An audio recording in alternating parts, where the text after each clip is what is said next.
اعوذ باللہ من الشیطان الرجیم بسم اللہ الرحمن الرحیم اللہم صلی علی محمد وعلی آل محمد کما صلیت علی ابراہیم وعلی آل ابراہیم انک حمید مجید اللہم بارک علی محمد وعلی آل محمد کما بارکت علی ابراہیم وعلی آل ابراہیم انک حمید مجید رب اشرح لی صدری ویسر لی امری واحلل عقدۃ من لسانی یفقہوا قولی رب زدنی علما ربی یسر ولا تعسر وتمم بالخیر وبک نستعین یا فتاح ربی زدنی علما اللہم الہمنا رشدنا واعذنا من شرور انفسنا اللہم انی اسألک حبک وحب من یحبک والعمل الذی یبلغنی حبک آمین۔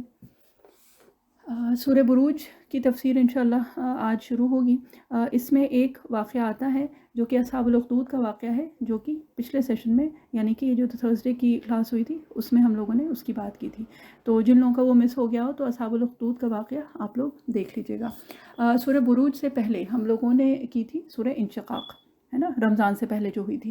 تو یہ کہ اب سورہ بروج اور سورہ انشقاق میں پہلے تو جو ربط اور مناسبت ہے وہ، اور اس کے بعد پھر سورہ بروج کا شان نزول۔ تو سب سے پہلے تو یہ کہ سورہ بروج جو ہے یہ مکی سورہ ہے نا، اور اس کی 22 آیات ہیں، ٹھیک ہے، 22 آیات ہیں۔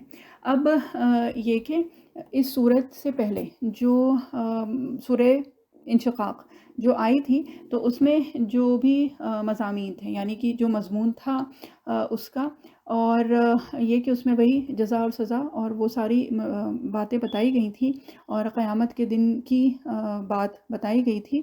تو یہاں پہ سورہ بروج میں بھی شروع میں ایمان کا، شروع میں جو ہے وہ آسمان کا ذکر ہے، اور آخر میں پھر آگے جو کفار جو تکذیب کرتے ہیں، یعنی کہ جو ایمان کو جھٹلاتے ہیں، اور وہ ساری جو چیزیں ہوتی ہیں، اور یہ کہ اس کے ساتھ ساتھ اللہ تعالیٰ کا جو وعدہ ہے مسلمانوں سے، یعنی ایمان والوں سے، مومنوں سے جو وعدہ ہے اجر و ثواب کا، اور کفار کے لیے جو وعید ہے اور عذاب ہے، اس کا ذکر ہے یہاں پہ بھی، اس سورہ میں بھی۔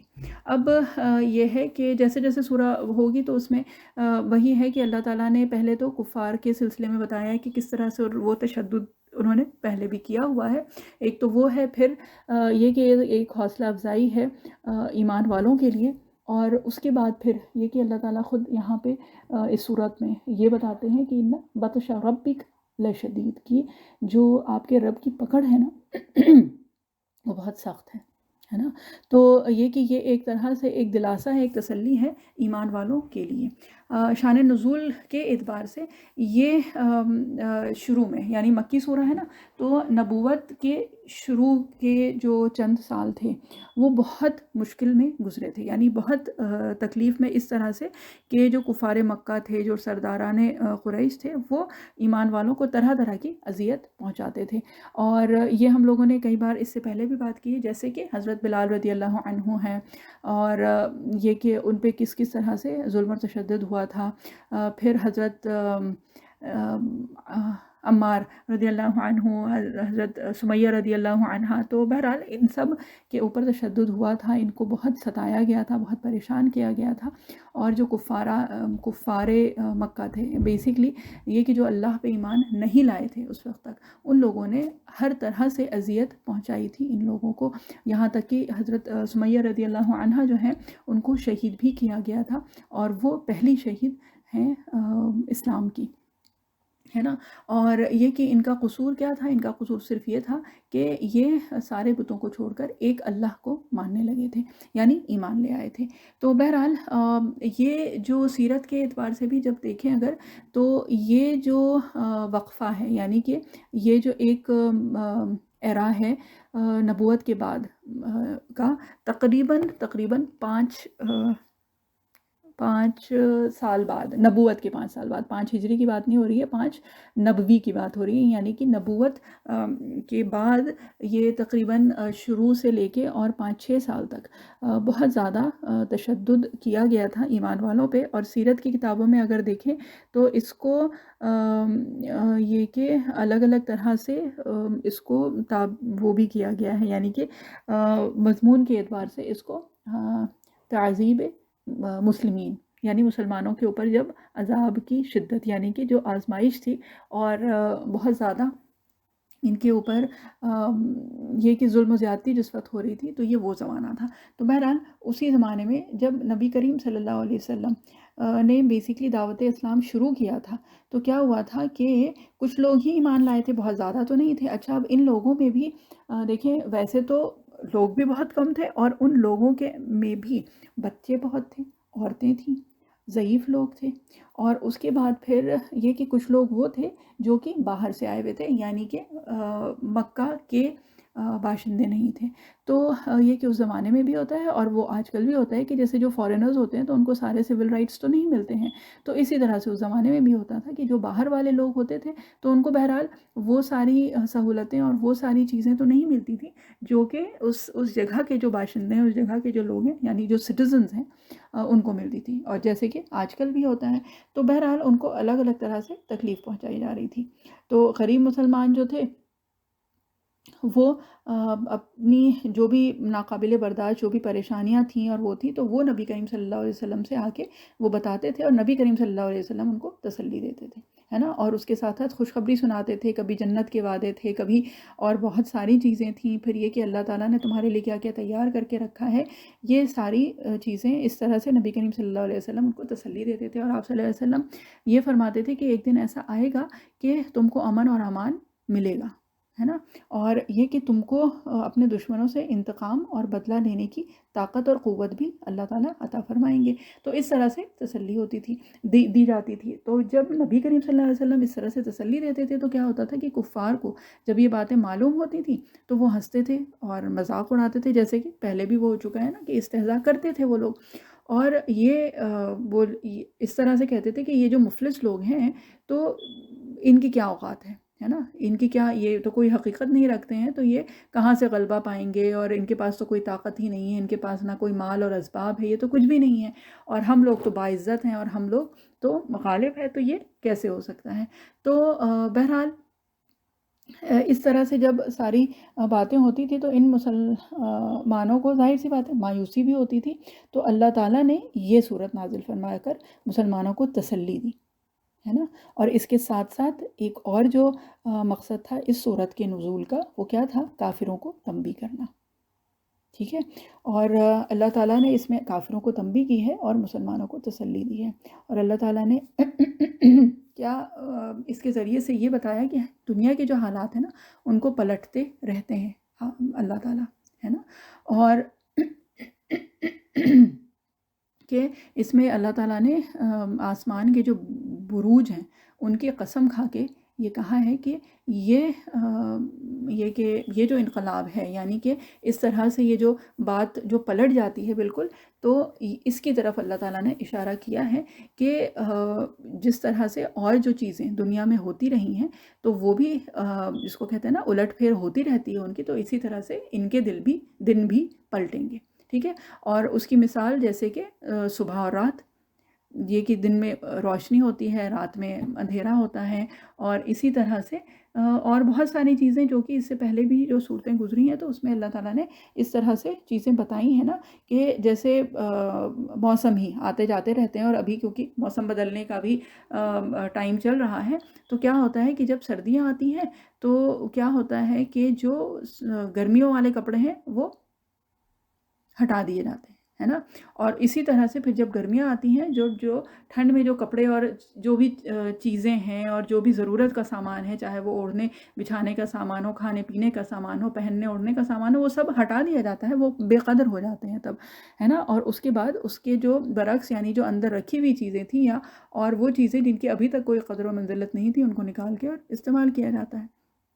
تو اسی طرح سے عزت اور غلبہ اور ذلت اور پستی جو ہے وہ بدلتی رہتی ہے، اور یہ اللہ تعالیٰ نے قرآن شریف میں ایک اور جگہ پہ مثال بتائی ہے، یہ اس طرح سے ہے کہ تلکل ایام نداولھا بین الناس، کہ یہ اس طرح کے یہ جو دن ہے نا یہ اللہ تعالیٰ بدلتے رہتے ہیں لوگوں کے درمیان، کہ کبھی کسی کی کے عروج کا وقت آتا ہے اور کسی کے زوال کا، اور پھر کچھ دن بعد اس کا برعکس ہو جاتا ہے۔ بہرحال اللہ تعالیٰ ہر وقت اپنی قبولیت عافیت کے ساتھ ہم سب لوگوں کو عطا فرمائے، اور اللہ تعالیٰ ایمان کی سلامتی عافیت کے ساتھ ہم سب لوگوں کو عطا فرمائے۔ تو بہرحال بطور نمونہ اور مثال یہ کہ اللہ تعالیٰ نے یہ صورت نازل فرمائی، اللہ تعالیٰ نے اپنے مومن بندوں کو تسلی دی ہے اور کفار کو تنبیہ فرمائی ہے، اور اسی میں پھر اللہ تعالیٰ نے اصحاب اخدود کا واقعہ بیان فرمایا ہے. مطلب یہ کہ اجمالاً یہاں پہ تو ایک دو آیت میں ہی وہ بتا دیا تھا، اور اس کے بعد حدیث شریف سے ہم لوگوں کو اس کی تفصیل بھی پتہ چلتی ہے. اور اللہ تعالیٰ نے یہ بتا کے بس یہ کہ ایک تسلی دی ہے کہ جو ہم سے پہلے بھی جو لوگ، یعنی صحابہ اکرام رضی اللہ عنہم سے بھی پہلے جو لوگ تھے، ان کے اوپر بھی سختیاں ہوئی ہیں، ہے نا. اعوذ باللہ من الشیطان الرجیم، بسم اللہ الرحمن الرحیم. والسماء ذات البروج، قسم ہے برجوں والے آسمان کی. ٹھیک ہے، اب واو یہاں پہ واو قسمیہ کہلاتا ہے، تو اللہ تعالیٰ یہاں قسم کھا رہے ہیں کس کی؟ آسمان کی، جو کہ برجوں والا ہے. والیوم الموعود، اور وعدے کے دن کی. ٹھیک ہے، یہاں پہ بھی واو قسمیہ ہے. یہ جو شروع کا جو واو ہے یہ اسی پہ ہی عطف ہو رہا ہے کہ اللہ تعالیٰ قسم کھا رہے ہیں برجوں والے آسمان کی اور وعدے کے دن کی. وشاہد و مشہود، اور ہر حاضر ہونے والے کی اور اس کی جس کے پاس حاضر ہوں. تو ابھی اتنا ہی وہ کرتے ہیں 3 آیت کا ترجمہ، اور اس کے بعد پھر یہ کہ انشاءاللہ دیکھتے ہیں کتنا آج ہو پاتا ہے. تو آسمان تو دیکھیں، یہ تو سما تو پہلے ہی پتا تھا. اب جو ہے وہ آیا ہے بروج، ہے نا. اب بروج کس کو کہتے ہیں؟ بروج جو ہے یہ برج کی جمع ہے. ٹھیک ہے، اور یہ کہ اس کے لیے کئی اقوال ہیں، اور جو اس میں سے سب سے مشہور قول ہے وہ یہ ہے کہ برج جو ہے وہ بڑے بڑے جو ستارے ہیں آسمان میں ان کی بات کی جا رہی ہے یہاں پہ. ٹھیک ہے، اور اس کے بعد یہ کہ اب اس کی تھوڑی سی تفصیل یہاں پہ ہی کر لیتے ہیں کہ یہ برج جو ہے یہ کیا ہے، اور یہ کہ بروج سے کیا تعبیر کیا گیا ہے، اور اس کے بہت سارے اقوال ہیں. تو بہرحال ابھی تک کی جو دیکھیے جو بھی صورتیں تھیں نا، تو اس میں کچھ اس طرح سے تھا کہ اللہ تعالیٰ نے آسمان کا ذکر، ابھی تک کی جتنی بھی صورتیں ہیں تقریباً مور اور لیس سب میں ہی ہم لوگوں نے آسمان کا ذکر سنا ہے. اذا السماء انشقت، اذا السماء کشطت، ہے نا. تو اس طرح سے الگ الگ طرح سے یہ بات تو آئی ہے. اور یہ کہ اس میں بھی یہ وہ جو صورتیں تھیں وہ اذا سے شروع ہوئی تھیں، ہے نا. اور سورہ بروج اور سورہ طارق، یعنی اس کے بعد جو سورہ آئے گی تو اس میں کیا ہے کہ واو قسم آئی ہے. ٹھیک ہے، جیسے والسماء ذات البروج، تو واو یہاں پہ قسمیہ ہے. اب کیا ہے کہ سورہ بروج کی ایک جو خصوصیت ہے جو یہاں پہ ہی اس کا ذکر ہو جائے، وہ کیا ہے؟ اہل ایمان پہ آزمائش، ہے نا. اور اسی طرح سے جو پچھلے ہفتے بھی بات ہوئی تھی کہ اسی طرح سے سورہ عنکبوت میں بھی جو شروع کی 13 آیات ہیں اس میں بھی اللہ تعالیٰ نے یہی ذکر کیا ہے کہ اہل ایمان پہ آزمائش آئے گی، ہے نا. اور اس کے ساتھ ساتھ اللہ تعالیٰ کیا فرماتے ہیں کافروں سے کہ تم ابھی تو ان کو پریشان کر رہے ہو، یعنی ہمارے بندوں کو، ایمان والوں کو تم ستا رہے ہو، پریشان کر رہے ہو، لیکن ہماری پکڑ جو ہے وہ شدید ہے. ان بطش ربک لشدید. ٹھیک ہے، اور اس کے ساتھ ساتھ پھر یہ کہ اور بھی جو آیات آئی ہیں تو وہ ان کے عذاب کے لیے ہی ہیں. ٹھیک ہے، کہ اس میں کیا ہے؟ ان الذین فتنوا المؤمنین والمؤمنات ثم لم یتوبوا، کہ بے شک وہ لوگ جنہوں نے فتنے میں ڈالا مسلمان ایمان والے مردوں کو اور عورتوں کو، تو کیا ہے؟ فلہم عذاب جہنم ولہم عذاب الحریق، اور انہوں نے توبہ نہیں کی تو پھر کیا ہے؟ ان کے لیے جہنم کا عذاب ہے. اور حریق جو ہے وہ کیا ہے؟ وہ عذاب جو جلا کر خاک کر دے، جس کو کہتے ہیں نا جل بھن کے جو خاک ہو جائے، کوئلہ جو بنا دے، اس عذاب کو عذاب حریق کہا جاتا ہے. اور یہ ایک جو چیز ہے نا، یہ مضمون اکثر یہ مدنی صورتوں میں آیا ہے نا، کہ اللہ تعالیٰ آزمائش میں ڈالتے ہیں ایمان والوں کو، تو یہ مضمون اکثر مدنی صورتوں میں آیا ہے. لیکن یہاں پہ یہ مکی صورت یعنی کہ سورہ بروج میں بھی اللہ تعالیٰ نے اس کا ذکر کیا ہے.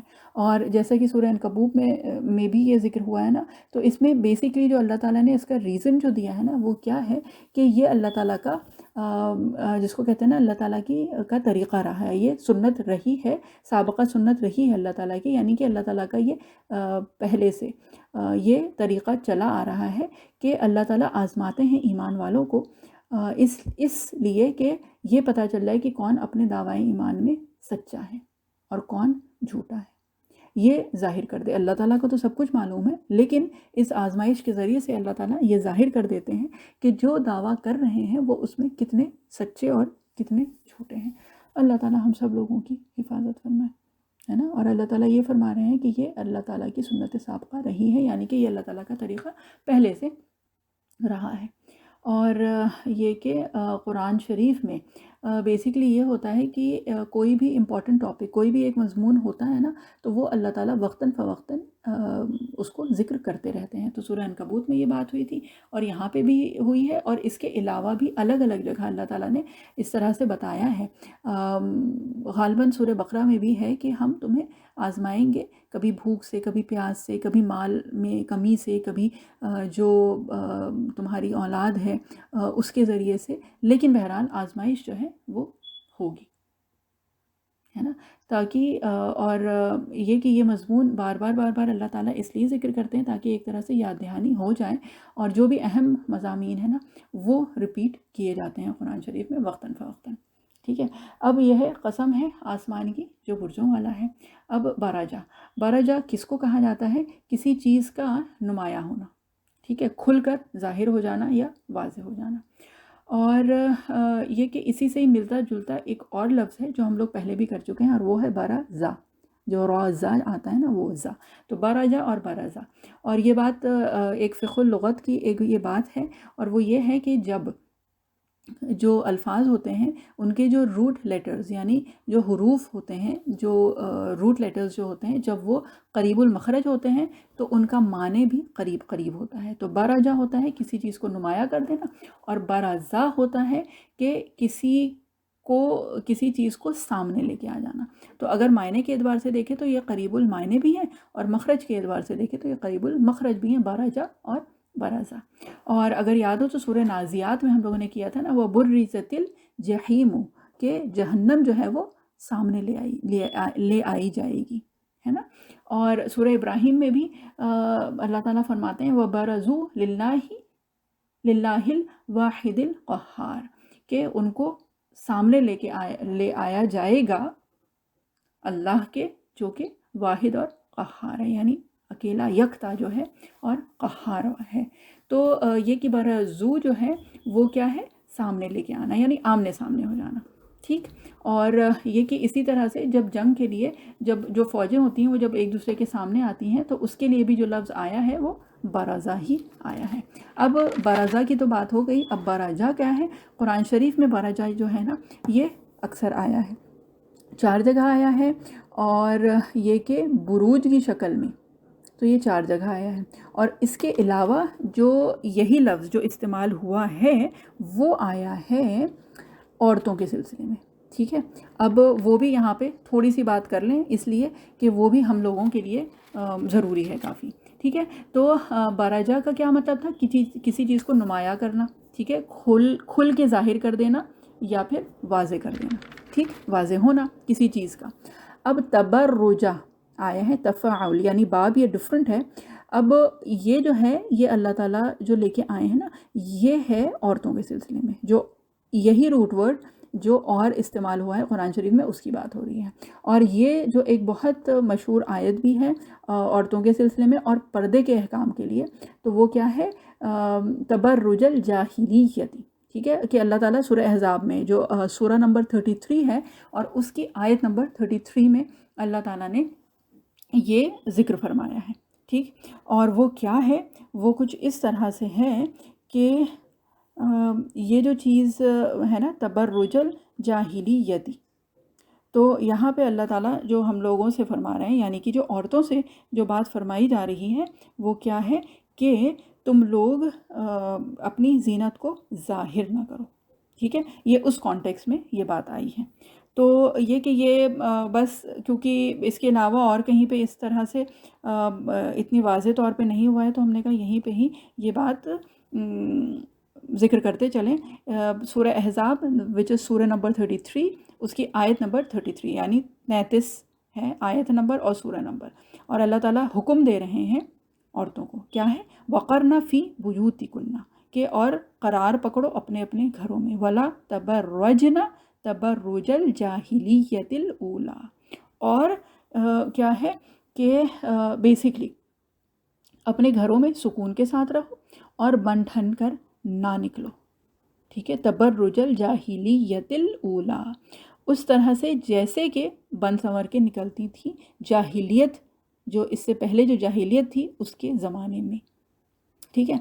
اب یہاں پہ دیکھیں ایک دو چیز بس ذہن میں آئی تھی، تو اس لیے ہم کو ہوا کہ اللہ تعالیٰ نے بہرحال ذہن میں ڈالی ہے کہ آج کل جب عورتیں اپنے گھر میں ہوتی ہیں یا نقاب اور جو بھی ہے حجاب پہنتی ہیں، پردے کا اہتمام کرتی ہیں، تو ان کو کیا کہا جاتا ہے کہ جہالت سے ہی اس کو تعبیر کیا جاتا ہے، کیونکہ بھئی جتنی عورت پڑھی لکھی ہے اور جتنی آزاد خیالات کی ہے تو وہ اتنی ماڈرن اور اتنی سٹیٹس والی اور اتنی سٹینڈرڈ والی مانی جاتی ہے آج کل۔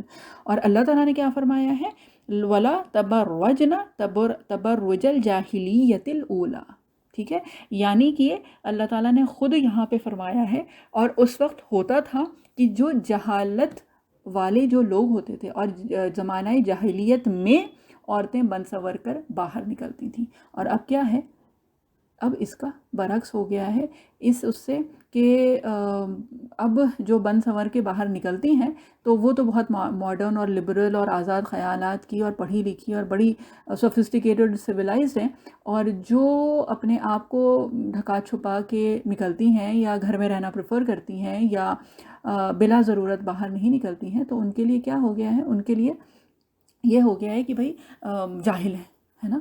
تو بہرحال ایک تو یہ کہ اس سے جو خود ہم کو جو احساس ہو رہا تھا کہ ہم لوگ قرآن اور اپنے دین کی تعلیم سے اور اللہ تعالیٰ کے احکام سے کتنی دور چلے گئے ہیں کہ ہمیں واقعی اس کا علم ہی نہیں ہے، اور لا علم میں ہم لوگ کتنی بڑی بڑی باتیں کرتے بھی ہیں، زبان سے بھی نکالتے ہیں، اور بہرحال ذہن میں تو یہ سب چیزیں اب بیٹھ ہی چکی ہیں۔ آپ کسی سے بھی پوچھیں اگر، تو سب کا ایک جس کو کہتے ہیں نا ذہنیت جو ہے وہ بہت کچھ بدل چکی ہے۔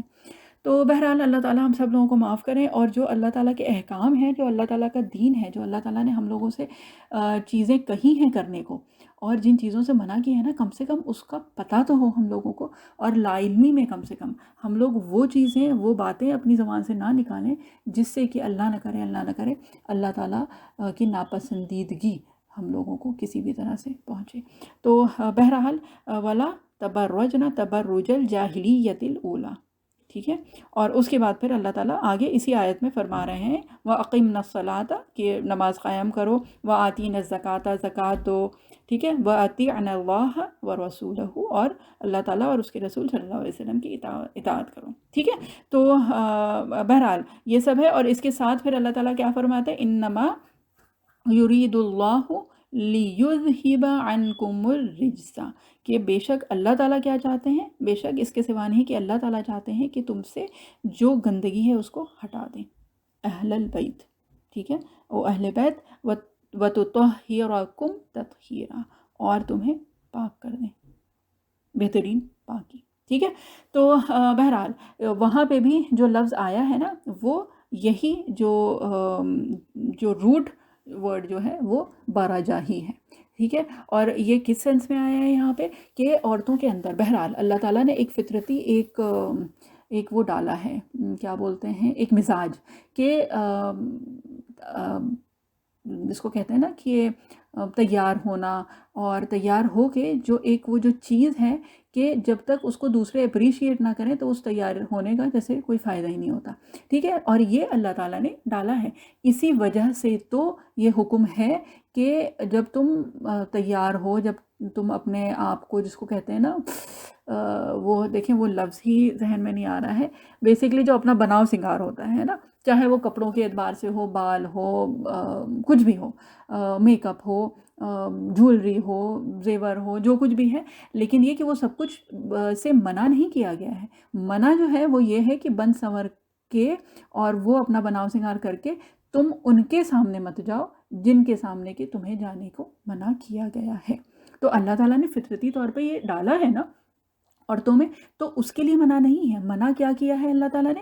منع یہ کیا ہے کہ وَلَا تَبَرَّجْنَا تَبَرُّجَ الْجَاهِلِيَّةِ الْأُولَى، ٹھیک ہے. اللہ تعالیٰ نے اس کے بعد سورہ نور میں بھی بتایا ہے اور سورہ اعراف میں بھی الگ الگ جگہ پہ یہ بات آئی ہے کہ تم کس کے سامنے ہو سکتی ہو. تو منع نہیں کیا ہے اللہ تعالیٰ نے، کیونکہ ظاہر سی بات ہے وہ فطرتی طور پہ تو ڈالی گئی یہ چیز عورت کے اندر.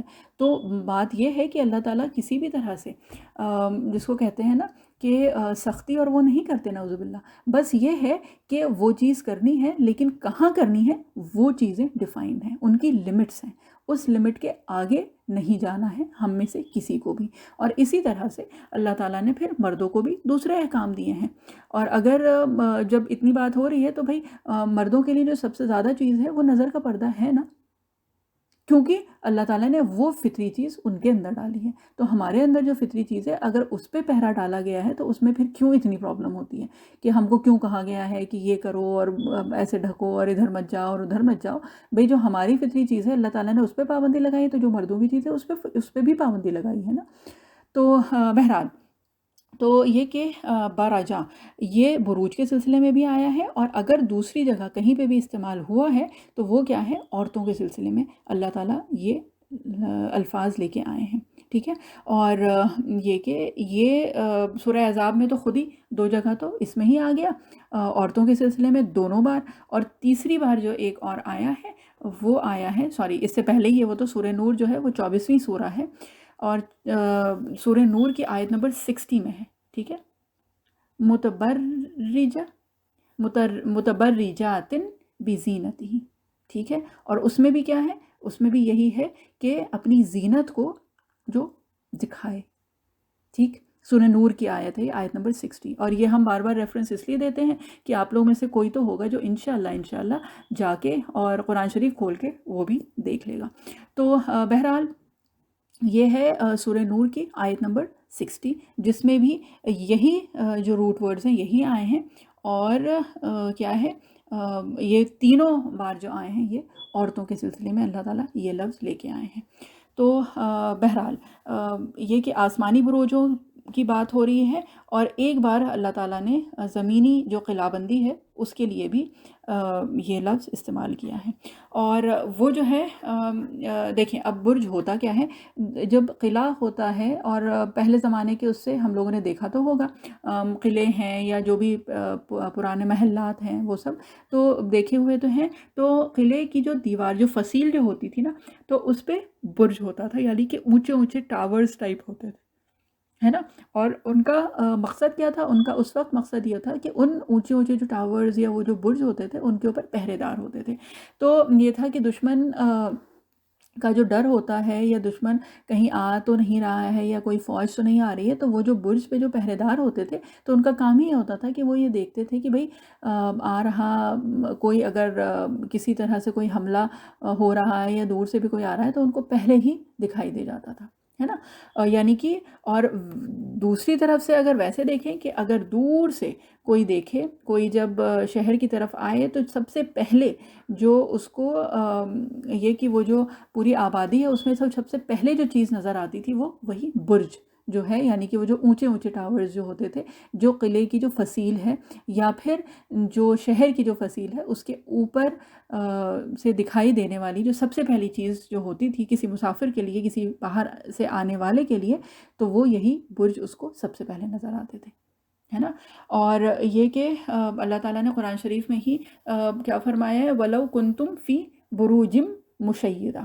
یہ اللہ تعالیٰ نے اس سلسلے میں یہ لے کے آئے ہیں کہ موت کے سلسلے میں کہ موت تمہیں آ پکڑے گی، یعنی آ جائے گی، چاہے تم قلعوں میں چھپ جاؤ جس میں کہ حفاظت کا پورا سامان ہو. ٹھیک ہے. بروجم مشیدہ یعنی مضبوط برجوں میں بھی تم ہوگے نا تب بھی تمہیں موت آ پکڑ لے گی.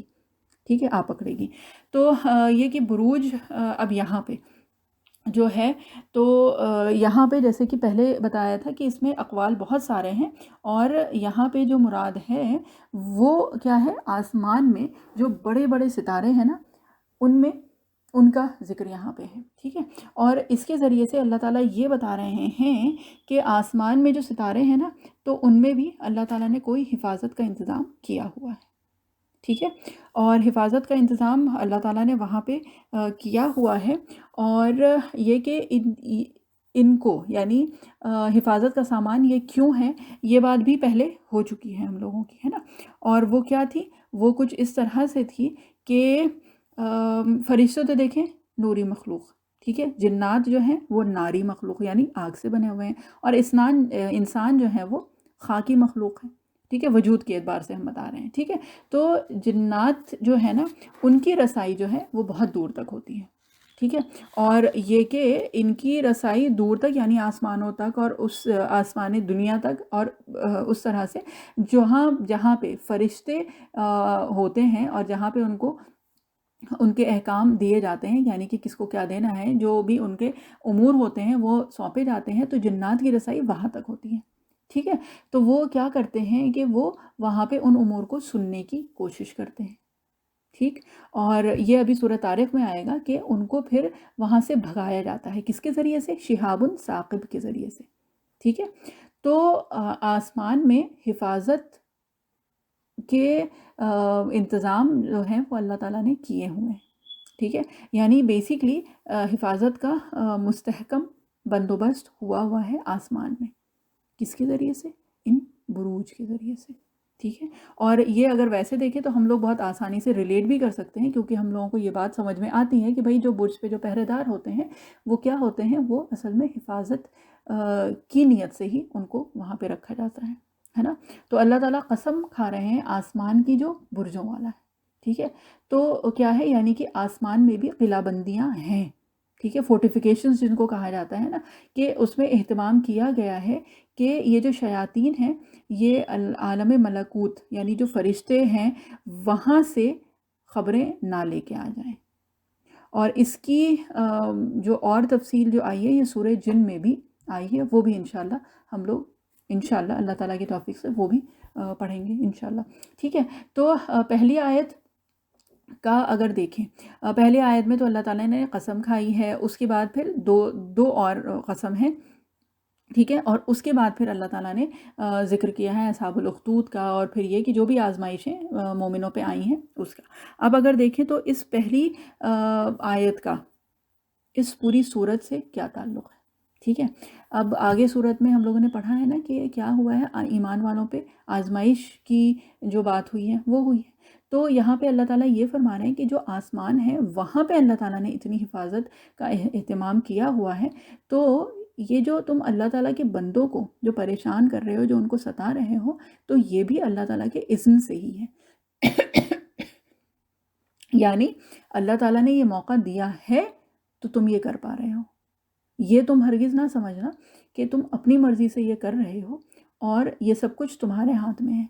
تو یہ کہ ایسا نہیں ہے کہ سب کچھ تمہارے اختیار میں اس لیے تم یہ کر رہے ہو، کیونکہ بہرحال ایک ہوتا ہے نا کہ ہمارے ہاتھ میں ہے تو ہم ان کو پریشان کر رہے ہیں، اور ہمارے اوپر تو کسی اور کو اختیار ہے ہی نہیں.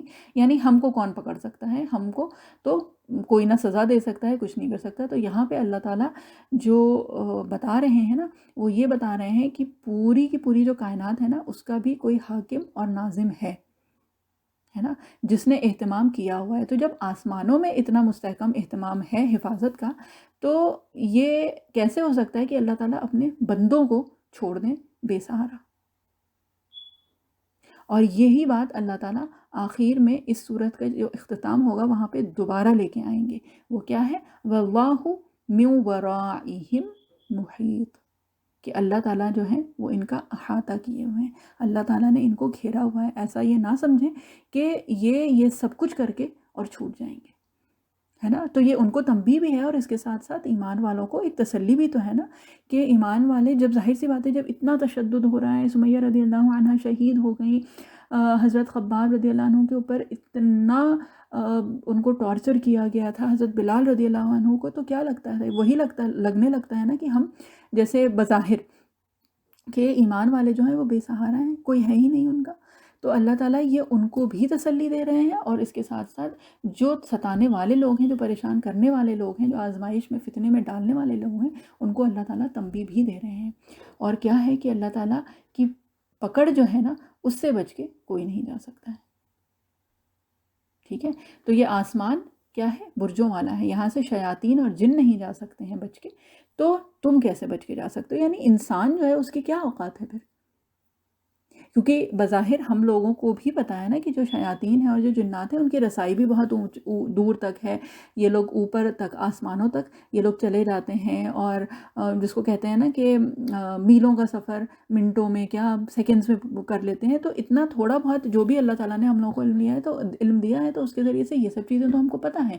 اور وہی آسمان تک کیا تھوڑا سا اوپر اونچائی تک بھی جانے میں، بلکہ جو چڑیاں بھی جتنی اونچی جاتی ہیں اتنا جانے کے لیے بھی ہم لوگوں کو تو کتنے جس کو کہتے ہیں نا ریسرچ کرنی پڑی ہے، اور کتنا اہتمام کر کے. اور اگر اب دیکھیں تو ٹھیک ہے بہت آسانی سے، لیکن کتنے پیسے خرچ کر کے ہم لوگوں کو وہ سب کچھ کرنا پڑتا ہے، کتنا پلاننگ کرنی پڑتی ہے، کتنا پروگرام بنانا پڑتا ہے، تب ہم لوگ جا پاتے ہیں اتنا اونچا بھی جتنا کہ چڑیاں جاتی ہیں. تو جنات اور شیاطین کو تو اللہ تعالیٰ نے اس سے اوپر تک رسائی دی ہے.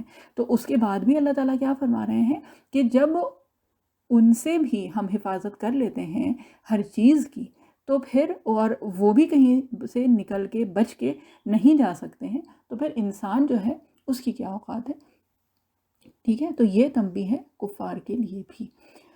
تو بس وہی ہے کہ یہ وہ سوچ ہی نہیں سکتے کہ ان کی کہیں پکڑ نہیں ہوگی. ٹھیک ہے، کہیں محاسبہ نہیں ہوگا، ان کو بھی سزا ملے گی. ٹھیک ہے، اور اس سے پہلے والی صورتیں اگر دیکھیں تو اس میں تو اللہ تعالیٰ نے یہ کہ جزا اور سزا کی ہی بات کی ہے نا. اور اس سے پہلے والی صورتوں میں ابھی تک آسمان کی بات ہوئی تھی، اور وہاں پہ ابھی تک جتنی بھی صورتیں ہیں اس میں آسمان کی بات ہوئی تھی. اور کیا بات ہوئی تھی موسٹلی؟ وہ یہ بات ہوئی تھی کہ آسمان جو ہے وہ ختم ہو جائے گا، آسمان پھٹ جائے گا، آسمان میں کانت سما ابوابا، اس میں دروازے ہی دروازے ہو جائیں گے، یعنی کھول دیا جائے گا. اور اذا السماء شقت، ہے نا، اذا السماء یہ کشطت. تو یہ ساری چیزیں ہو رہی تھیں نا اس سے پہلے والی صورتوں میں. اور اس صورت میں کیا ہے؟ اس صورت میں اللہ تعالیٰ نے کیا بتایا؟ اس صورت میں بتایا ہے کہ آسمان میں مستحکم انتظام ہے، یعنی کہ ایک جس کو کہتے ہیں نا فورٹیفیکیشنز ہیں، وہاں پہ ایک قلعہ بندی ہے. ٹھیک، تو یہ کہ یہاں پہ اس صورت میں اس کا بالکل برعکس بتایا گیا ہے. پھر پچھلی صورتوں میں کیا بتایا گیا تھا؟ پچھلی صورتوں میں بتایا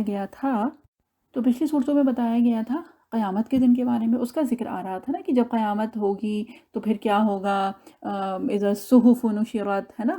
اور اس طرح سے الگ الگ چیزیں بتائی گئی تھیں اس دن کی، جو دن کہ ابھی آیا نہیں ہے. ٹھیک ہے، اور دوسری چیز کیا تھی کہ آسمان ختم ہو جائے گا، پھٹ جائے گا، لپیٹ دیا جائے گا، اس طرح کی چیزیں ہو رہی تھیں.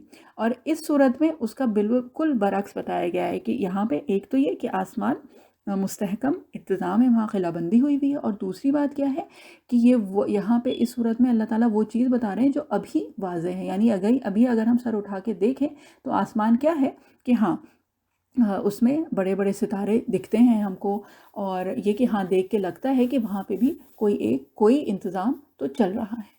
ٹھیک ہے، تو اس صورت میں دو چیزیں جو بالکل اپوزٹ ہیں، یعنی اس کے برعکس ہے جو ابھی تک ہم لوگوں نے جو صورتیں ہیں اس میں جو چیز کی ہوئی ہے. ٹھیک ہے، اب یہ کہ اللہ تعالیٰ قسم کھا رہے ہیں اس کی. ٹھیک ہے، یعنی کہ آسمان کی جو مستحکم انتظام ہے نا اس کی قسم کھا رہے ہیں. اور قسم کھانے کا جو کیا کہتے ہیں، جو ریزن ہے، جو وجہ جو ہوتی ہے نا، تو وہ بھی بہت ساری ہے. ٹھیک ہے، ایک تو یہ ہے کہ جب کسی چیز کی قسم اللہ تعالیٰ نے کھائی ہے قرآن شریف میں، جب یہ قسم آتی ہے تو اس سے کیا کیا مراد ہو سکتا ہے. تو ایک تو یہ ہے کہ اس چیز کی امپورٹنس، ٹھیک ہے، یعنی اس چیز کی اہمیت بتائی جا رہی ہے سب سے پہلی بات. ٹھیک ہے، کہ کوئی بڑی چیز ہے تبھی اللہ تعالیٰ اس کی قسم کھا رہے ہیں نا. ٹھیک ہے، پھر ایک اور جو وجہ ہے قسم کھانے کی، وہ ہم کو قسم کھانے کی ہم لوگوں کو ضرورت کب پڑتی ہے؟ جب ہم کو یہ لگے کہ جو دوسرا انسان ہے جس سے ہم بات کر رہے ہیں، جو آڈینس ہے، وہ ہماری بات نہیں مانیں گے یا نہیں مان رہے ہیں. تو جب ایسا لگتا ہے تو پھر ہم کو ضرورت پڑتی ہے نا قسم کھانے کی. اگر ہمیں آلریڈی پتہ ہے کہ وہ ہماری بات کو سچا سمجھ رہے ہیں اور سچا مان رہے ہیں، تو پھر تو قسم کھانے کی ضرورت ہی نہیں ہے نا. تو یہ کہ ایک اور جو وجہ ہے قسم کھانے کی وہ یہ کہ جب یہ پتہ چل رہا ہے کہ دوسرے لوگ جو ہیں وہ ہمارا یقین نہیں کر رہے ہیں. ٹھیک ہے، ایک اور وجہ ہے قسم کھانے کی، وہ کیا ہے کہ جب ہم ناراض ہیں، غصے میں ہیں، ٹھیک ہے.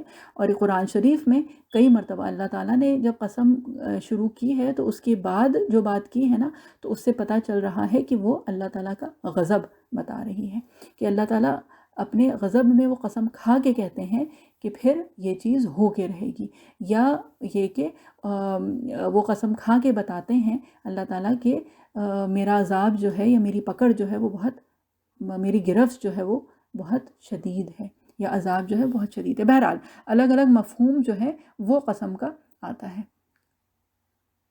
ٹھیک. اس کے بعد پھر ایک اور جو وجہ ہے قرآن شریف میں قسم کھانے کی، وہ یہ ہے کہ جب اللہ تعالیٰ قسم کھاتے ہیں تو اس چیز کو گواہ بنا دیتے ہیں. ٹھیک ہے، کہ یہاں پہ یہ بھی مراد ہو سکتا ہے کہ اللہ تعالیٰ گواہ بنا رہے ہیں اس مستحکم آسمان کو، کیونکہ اس کے بعد پھر جو آیات جو آ رہی ہیں وہ شاہدیوں و مشہود ہے نا، تو اس کے بعد جو آیات آ رہی ہیں تو اس سے پتہ چل رہا ہے کہ جس چیز کی قسم کھائی جا رہی ہے نا، تو اللہ تعالیٰ اس کو گواہ بنا رہے ہیں. ٹھیک ہے. وَالسَّمَاءِ ذَاتِ الْبُرُوجِ. اب ذات جو ہے نا، تو ذات جیسے ہم اردو میں بھی استعمال کرتے ہیں، تو یہ جو ہے اس سے پتہ چلتا ہے کہ جس کو کہتے ہیں نا ہم لوگ کہ والا، تو آسمان جو کہ برجوں والا ہے، بروج والا. ٹھیک ہے. جیسے اس کیا ذات بہرحال ذات البروج، جو ہم جب اردو میں بھی جو بات کرتے ہیں کہ والا جب ہم کہتے ہیں نا کہ وہ مال والا ہے نا، ذو مالن. ہاں. اور یہ کہ اسی طرح سے جو اور الفاظ آئے ہیں جس سے یہ پتہ چلتا ہے کہ پوزیشن بیسیکلی، جس سے پتہ چلتا ہے کہ ذات اس کے لیے آتا ہے. ٹھیک ہے. عربی کی بات ہو رہی ہے یہ. تو اسکائی یعنی جو آسمان ہے وہ کیا ہے؟ پوزیشن ہے اس کا. کس کا؟ It is a possessor of بروج، یعنی کہ وہ برجوں والا ہے، بروج والا ہے وہ آسمان. اور برج جیسے کہ پہلے بھی بات ہو گئی ہے کہ کوئی ٹاور ہے اس کو بھی برج کہتے ہیں. جیسے کہ ہاں آج کل ہم لوگوں نے تو سنا ہوگا نا، برج العرب ہے، برج خلیفہ ہے. وہ کیا ہے؟ اٹ از دا ٹاور ہے نا. مکہ ٹاور ویسے کہا جاتا ہے مکہ ٹاور، اور یہ کہ جو برج خلیفہ ہے تو اس کا تو نام ہی برج ہے. اور اسی طرح سے برج خلیفہ تو اب کیونکہ نیا آ گیا ہے تو اس کا نام ہے. اس سے پہلے جو بہت اونچا جو ٹاور تھا جو وہیں پہ دبئی میں تھا، اس کا کیا نام ہے؟ برج العرب. تو وہ بھی برج ہی ہے، تو ٹاور بیسیکلی. تو یہاں پہ اب اگر برج سے صرف ہم مراد اگر ستارے لے لیں، ٹھیک ہے، صرف اگر ہم ستارے لے لیں تو پھر آٹومیٹک ایک وہ آتا ہے نا، کیونکہ ہم لوگوں نے ستارہ تو پڑھا ہے کہ ستارے عربی میں جو کہتے ہیں تو نجوم، نجم کہتے ہیں، یا کواکب ہے نا. کوکب جو ہے کوکبن دوریتن. ٹھیک. تو کوکب کواکب اس کی جمع ہے، نجم نجوم اس کی جمع ہے. تو ستاروں کے لیے تو یہ الفاظ آتے ہیں، تو پھر اللہ تعالیٰ نے بروج کیوں کہا ہے؟ ٹھیک ہے. تو جو الفاظ استعمال کیے بھی گئے ہیں نا قرآن شریف میں، تو وہ اپنے آپ میں ہم کو یہ بتاتے ہیں، اس طرف اشارہ کرتے ہیں کہ یہ ایگزیکٹ صرف ستارے ہم ان سے مراد نہیں لے سکتے ہیں. اسی لیے جو اتنی لمبی بات جو ہوئی ہے اتنی دیر سے صرف برج پہ، تو اسی وجہ سے ہوئی ہے کہ اگر صرف اتنا واضح طور پہ اللہ تعالیٰ کو صرف ستارے ہی کہنا ہوتا تو پھر نجوم یا کواکب بھی تو کہا جا سکتا تھا نا، ہے نا. لیکن اگر اللہ تعالیٰ نے اس کی جگہ الگ لفظ استعمال کیا ہے تو یعنی کہ اس سے مراد کچھ اور بھی ہے. ٹھیک ہے. تو اللہ تعالیٰ نے ذات البروج کہا ہے، ذات النجوم ذات الکواکب تو نہیں کہا ہے. تو اس کا مطلب یہ ہے کہ یہاں پہ مراد جو ہے یہ کچھ اور بھی ہے. ٹھیک ہے. اب کیا ہے کہ ذات البروج، اب یہ کہ آسمان کو ذات البروج کہا گیا ہے یعنی آسمان برج والا ہے.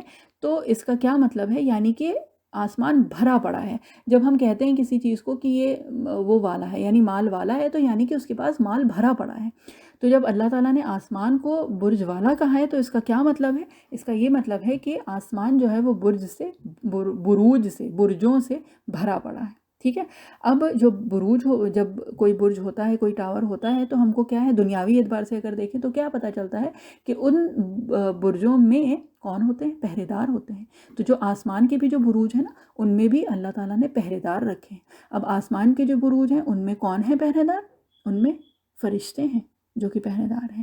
ٹھیک ہے. یعنی فرشتے وہاں پہ مستحکم ہیں. ٹھیک ہے. ڈپلوائے کیے ہوئے ہیں اللہ تعالیٰ نے وہ آسمان کے جو بروج ہیں ان میں. ٹھیک. اور یہ جو ہیں یہ فرشتوں کی وہ جگہ ہیں جہاں پہ فرشتے پوزیشنڈ جس کو کہتے ہیں نا. اگر آپ اس حساب سے دیکھیں کہ ایک آرمی کے اس سے تو سب نے اپنی اپنی پوزیشنز لی ہوئی ہیں. ٹھیک ہے. اور اس کے بعد پھر اگلی آیت کیا ہے؟ والیوم الموعود. ٹھیک. اور وہ دن جو کہ وعدہ کیا ہوا ہے. اب یہ وعدہ کیا ہوا کون سا دن ہے؟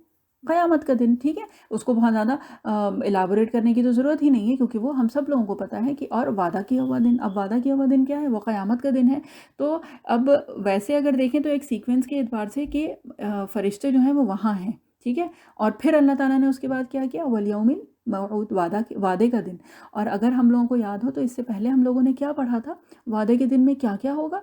سب سے پہلی بات تو یہی ہے کہ وہ دن آئے گا جب یہ جو آسمان میں جتنے بھی فرشتے ہیں نا، والملائکۃ صفا صفا، یہ تو ہم لوگوں نے کیا ہے نا. وہ تو کیا ہے کہ فرشتے، یعنی کہ وہ دن آئے گا، وہ جو وعدہ کیا ہوا دن ہے نا وہ آئے گا جس دن یہ فرشتے بھی اپنی اپنی جو پوزیشنز ہیں نا ان کو چھوڑ کے نیچے آ جائیں گے، ہے نا. یہ ہم لوگوں نے سورہ نبا میں بھی کیا تھا کہ جبرائیل علیہ السلام اور فرشتے جو ہیں وہ کھڑے ہوں گے. تو یہ سب ہم لوگ کر چکے ہیں نا. تو والیوم الموعود میں کیا ہوگا؟ یعنی کہ اللہ تعالیٰ یہاں پہ بھی یہ بتانا چاہ رہے ہیں، یہ بتا رہے ہیں ہم لوگوں کو کہ وہ وعدے والا دن آئے گا. اور وہ دن کیا ہوگا کہ فرشتے جو ہیں وہ بھی اپنی اپنی جگہ چھوڑ کے اور وہ سب کے سب بستہ ہو کے کھڑے ہو جائیں گے. ٹھیک ہے. اور یہ کہ اس سے ہاں دیکھیں جو آسمان میں جو یہ بات ہوئی ہے نا کہ فرشتے ہیں اور وہاں پہ وہ پہرے داری کر رہے ہیں وہ ہیں، تو یہ اس وجہ سے بھی بات بتائی گئی ہے کہ اس سے پہلے والی صورتوں میں یاد ہے نا کہ جو کفار مکہ تھے اور جو کافر تھے، بیسیکلی جو اللہ تعالیٰ پہ اور نبی کریم صلی اللہ علیہ وسلم پہ جو ایمان نہیں لائے تھے، جو نہیں مان رہے تھے کہ یہ نبی کریم صلی اللہ علیہ وسلم جو ہیں یہ اللہ کے رسول ہیں اور اللہ کا کلام پڑھتے ہیں، تو وہ کیا الزام لگاتے تھے؟ وہ یہی لگاتے تھے نا کہ یہ تو کسی نعوذ باللہ کاہن کا یا کسی شیاطین اور جنات کا یہ کہے ہوئے الفاظ ہیں. ٹھیک ہے. تو یہاں پہ والسماء ذات البروج کہہ کے اللہ تعالیٰ یہ بھی بتانا چاہ رہے ہیں ان کفار کو کہ وہاں پہ جو اتنا مستحکم انتظام ہے نا، تو اس کا مطلب یہ ہے کہ یہ سوائے اللہ کے یہ الفاظ اور کسی کے ہو ہی نہیں سکتے ہیں. کوئی جنات اور شیاطین اس طرح کی باتیں جس کو کہتے ہیں نا کہ نہیں لے کے آ سکتے ہیں آسمانوں سے، ہے نا. وما صاحبکم بمجنون، یہ ہم لوگ پہلے کر چکے ہیں نا کہ اللہ تعالیٰ نے خود نبی کریم صلی اللہ علیہ وسلم کی طرف سے یہ ہم لوگوں کو، یعنی کہ اس وقت کے جو کفار تھے ان لوگوں کو یہ بتایا ہے کہ یہ نہ مجنون ہے اور نہ یہ کسی اور کا کلام ہے، بلکہ یہ خود بذات خود تمہارے رب کا کلام ہے. ٹھیک ہے. تو اللہ تعالیٰ ہم لوگوں کو آسمان کا جو سیکیورٹی سسٹم ہے وہ بتایا ہے. اور اس کے بعد پھر اس کے بعد جو سورہ آئی ہے نا سورہ طارق، تو اس میں اللہ تعالیٰ پھر ہم لوگوں کو یہ بتا رہے ہیں کہ اگر اس سیکیورٹی سسٹم کو کوئی جس کو کہتے ہیں نا کہ بائی پاس کرنا چاہتا ہے، یعنی کہ اس میں سے کوشش کرتا ہے کہ ہم کچھ چرا لیں یا کچھ نکال کے لے جائیں، تو کیا ہوتا ہے ان کو بھگا دیا جاتا ہے. اور کس طرح سے؟ شہاب ثاقب کے ذریعے سے. ٹھیک ہے. تو یہ ہے کہ بہرحال اس کے بعد والیوم الموعود. ٹھیک ہے. اور کیا ہے کہ جو وعدے کا دن، یہ اس کا ترجمہ ہوا تھا نا ابھی. تو وعدے کا جو دن ہے تو اس کی بھی قسم کھائی گئی ہے، اور وعدے کے دن کی اللہ تعالیٰ نے اس کی بھی قسم کھائی ہے. ٹھیک ہے. اور اس کے بعد پھر کیا ہے؟ وشاہدیوں ومشہود. اچھا، اب قرآن شریف میں کچھ آیات یہ ایسی ہیں جن کو کہا جاتا ہے کہ اس کے اتنی توجیحات ہو سکتی ہیں، اتنی اس کی توجیحات ہے کہ ان کو پھر یہ بھی کہا جاتا ہے کہ وہ بہت مشکل مرحلہ ہے کہ اب اس سے مراد کیا ہے یہ کوئی بھی حتمی طور پہ نہیں بتا سکتا کہ مطلب فار شیور اس کا یہی مطلب ہے، یہ کوئی نہیں بتا سکتا ہے. ٹھیک ہے. تو وشاہدیوں ومشہود یہ جو ہے یہ ان مشکل آیات میں سے، یعنی ان مشکل مرحلوں میں سے ایک ہے جس میں یہ کہ بہت سارے اقوال ہیں اور یہ کہ اس سے مراد کچھ بھی ہو سکتا ہے. ٹھیک ہے. تو بہرحال اس کو تھوڑا سا تو شروع کر لیں اور پھر اس کی تفصیل اگر آج مکمل نہیں ہو پائے گی تو اس کو اگلے ہفتے میں کر لیں گے انشاءاللہ. تو کیا ہے؟ شاہدی و مشہود. اب اس کا جو وہ ہے جو روٹ ورڈ ہے، ٹھیک ہے، وہ تو دونوں میں شین ہا دال، ٹھیک ہے، شہیدہ یشہد، تو جو اس کا روٹ ورڈ ہے یہ دونوں شاہدیوں و مشہود، یہ دونوں ایک ہی ثلاثی مجرد سے نکلے ہیں، یعنی ان کے روٹ لیٹرز جو ہیں وہ ایک ہی ہیں، ٹھیک ہے۔ اور وہ کیا ہے، شاہد جو کہتے ہیں وہ گواہ کو کہتے ہیں، اور مشہود جس کی گواہی دی جائے، ٹھیک ہے، اس کو مشہود کہتے ہیں۔ یہ فاعل اور مفعول کے وزن پہ ہے، ٹھیک ہے۔ تو ایک تو یہ کہ سب سے پہلی جو چیز ہے وہ کیا ہے، وہ ہے یہ قیامت کا دن، ٹھیک، اور وہ جزا اور سزا کا دن ہے، ٹھیک ہے۔ تو کیونکہ اب اس کے آگے جو بات آئے گی وہ اہل ایمان پہ آزمائش کی بات آئے گی، ہے نا، تو اللہ تعالیٰ خود یہاں پہ کیا وہ کر رہے ہیں کہ اہل ایمان اگر اپنے ایمان پہ جمے رہیں گے، ڈٹے رہیں گے، ٹھیک ہے، ثابت قدم رہیں گے، اور وہ کرتے کرتے اگر ان کی جان بھی چلی جائے، ٹھیک ہے، لیکن توحید سے وہ نہیں ہلے، توحید سے منحرف نہیں ہوئے وہ، ٹھیک ہے، تو اللہ تعالیٰ کے یہاں ان کے لیے اعزاز ہے، اکرام ہے، جنت نعیم ہے نا، ان کے لیے بہترین جزا ہے۔ اور اس کے برعکس اگر جو کفار ہیں ان کے لیے بھی، یا پھر یہ کہ جو اس آزمائش میں جو کہ ناکام ہوئے، اللہ تعالیٰ ہم سب لوگوں کی حفاظت کرے، تو ان کے لیے کیا ہے، عذاب جہنم وَلَهُمْ عذاب الحریق، ٹھیک ہے۔ تو یوم الموعود جو ہے نا وہ آئے گا، اور ضرور بضرور آئے گا، تو ہر ایک کو اپنے کیے کی سزا ملے گی، ہر ایک کو اپنے کیے کی جزا ملے گی، ہر ایک کو پورا پورا بدلہ ملے گا، ٹھیک ہے۔ تو یہ ہے کہ یہ وہ دن ہے جس کا وعدہ بار بار بار بار اللہ تعالیٰ نے کیا ہے۔ اور اس سے پہلے والی صورت میں ایک آیت آئی تھی نا، اِنَّكَ كَادِحٌ إِلَىٰ رَبِّكَ كَدْحًا فَمُلَاقِيهِ، کہ تم لوگ جس کو کہتے ہیں نا کہ کھٹاکھٹ بہت تیزی سے چلے جا رہے ہو اپنے رب کی طرف، ٹھیک ہے، فَمُلَاقِيهِ، اور کیا ہوگا کہ پھر تم اس سے جا ملو گے، ٹھیک ہے۔ اور یہ کب ہوگا، یہ اسی یوم الموعود میں ہوگا، ٹھیک ہے۔ اور یہ کہ شاہدیوں و مشہود، اچھا اب یہ کہ شہیدہ یشہد شہادتاً، ٹھیک ہے، اور یہ کیا ہے، جیسے کہ گواہی جو ہم اردو میں کہتے ہیں، اس کا مطلب وہ ہے، ٹھیک۔ اور شہیدہ یشہد آتا ہے اس کے لیے بھی جب کوئی سامنے ہو، اور ویسے اگر دیکھیں معنی کے اعتبار سے تو جب کوئی سامنے ہوگا تو تبھی تو گواہی دے سکتا ہے نا، یعنی کہ گواہ ہوگا، سامنے موجود ہوگا، تبھی تو وہ گواہی دی جائے گی نا، تو گواہ بھی ہے، اور کسی کا کو سامنے رکھ کے کوئی کام کرنا، ٹھیک ہے، یعنی کہ جیسے ہم کہتے ہیں نا کہ اس چیز کا میں نے خود مشاہدہ کیا ہے، تو اس کا کیا مطلب ہوتا ہے کہ میں خود وہاں پہ موجود تھا، میں نے اپنے سامنے یہ چیز دیکھی ہے نا۔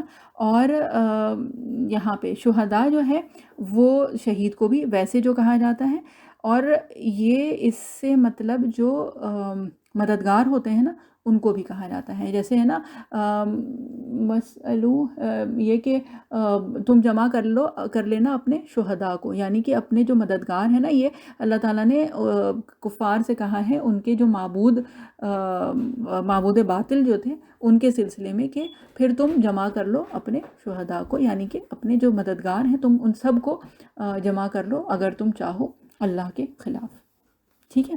تو یہ کہ اگر یہ آیت دیکھیں، آیت نمبر 3 جو ہے شاہدیوں و مشہود، تو اس سے مراد کیا کیا ہو سکتا ہے، اور یہ پورا تو نہیں ہو پائے گا لیکن بہرحال جتنا بھی ہو جائے، تو یہ ہو سکتا ہے کہ جو یوم الموعود جو ہے یعنی کہ قیامت کا وہ دن، وہ تو مشہود ہے، اور اس وقت پھر شاہد کون ہوگا، شاہد ہم سب لوگ ہوں گے، ٹھیک ہے، یعنی کہ ہم گواہ ہوں گے، اور ہم کس کی گواہی دیں گے، اس یوم الموعود کی۔ پھر اگر دیکھیں تو الگ الگ اقوال یہ ہم بتا رہے ہیں کہ جو اللہ تعالیٰ کی تمام جو مخلوق ہے نا وہ اللہ تعالیٰ کی تسبیح بیان کر رہی ہے نا، تو یعنی کہ تسبیح بیان کر رہی ہے، اللہ تعالیٰ کی پاکی بیان کر رہی ہے، حمد و ثنا بیان کر رہی ہے، تو وہ تو ہو گیا شاہد، اور مشہود کیا ہوا، مشہود وہ کلمہ طیبہ ہو گیا، یعنی لا الہ الا اللہ محمد رسول اللہ، تو مشہود یہ کلمہ ہو گیا۔ پھر اگر دیکھیں تو عرب جو تھے بیسکلی، تو اس جگہ کے آس پاس عاد ہیں، سمود ہیں، بنی اسرائیل کے وہ بیسکلی جو فرعون جہاں پہ تھا تو جو بھی پچھلے کی سابقہ جو بھی قومیں گزری تھیں جن کے اوپر اللہ تعالیٰ کا عذاب پہنچا تھا تو وہ ساری بستیاں ان کے آس پاس ہی تھیں. تو جب آنے جانے میں جب سفر کرتے تھے یہ لوگ تو ان بستیوں پہ سے ان کا گزر ہوتا تھا. ٹھیک ہے. تو جب یہ گزرتے تھے اپنے سفر میں تو وہ کیا کرتے تھے, وہ دیکھتے تھے ان بستیوں کو. تو شاہد کون ہو گئے, یہ لوگ ہو گئے, یہ گواہ ہو گئے. اور مشہود کون ہو گئی, وہ جو سابقہ امتیں جن کے اوپر وہ عذاب آیا تھا, وہ جگہیں جو ان کے ریمینز جو رہ گئے تھے وہ ہو گئے مشہود. ٹھیک ہے.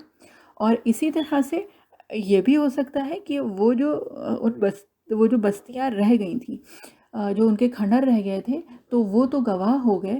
اور مشہود کیا ہوا, اللہ تعالیٰ کی جو قدرت ہے, اللہ تعالیٰ کی قدرت کاملہ جو ہے وہ مشہود ہو گئی کہ اللہ تعالیٰ جو ہے نا وہ کسی کو بھی اللہ تعالیٰ کی گرفت سے کوئی بچ نہیں سکتا, کوئی چھوٹ نہیں سکتا ہے. جب اللہ تعالیٰ کی گرفت آتی ہے تو پھر کیا ہوتا ہے کہ اس میں پھر سب پکڑے جاتے ہیں, جو سزاوار ہیں پھر وہ پکڑے جاتے ہیں. ٹھیک ہے. اس کے بعد پھر شاہد سے مراد یہ بھی ہو سکتا ہے کہ اللہ تعالیٰ جو ہے وہ شاہد ہیں اور ہم مشہود ہیں. اور بہرحال وقت جو ہے وہ ختم ہو گیا ہے, تو انشاءاللہ اس تیسری آیت سے ہی شروع کریں گے اور کوشش کریں گے کہ اس تفصیل کے بعد پھر اور بہت زیادہ تفصیل نہ ہو, کیونکہ اور جو تفصیل ہے وہ اس سے پہلے والے سیشنز میں ہو چکی ہے, اصحاب الاخدود کا واقعہ, اور اس کے علاوہ جو اور آیتیں ہیں وہ پھر انشاءاللہ یہ کہ آسان ہے, بہت زیادہ اس میں سمجھنے کا نہیں ہے. تو بہرحال دعا پڑھ لیتے ہیں. اعوذ باللہ من الشیطان الرجیم, بسم اللہ الرحمن الرحیم. سبحان اللہ و بحمدہ, سبحانک اللہم و بحمدک, نشہد ان لا الہ الا انت, نستغفرک و نتوب الیک. سبحان ربک رب العزت عما یصفون وسلام علی المرسلین والحمد للہ رب العالمین برحمتک یا ارحم الراحمین. جزاک اللہ خیر. السلام علیکم ورحمۃ اللہ وبرکاتہ.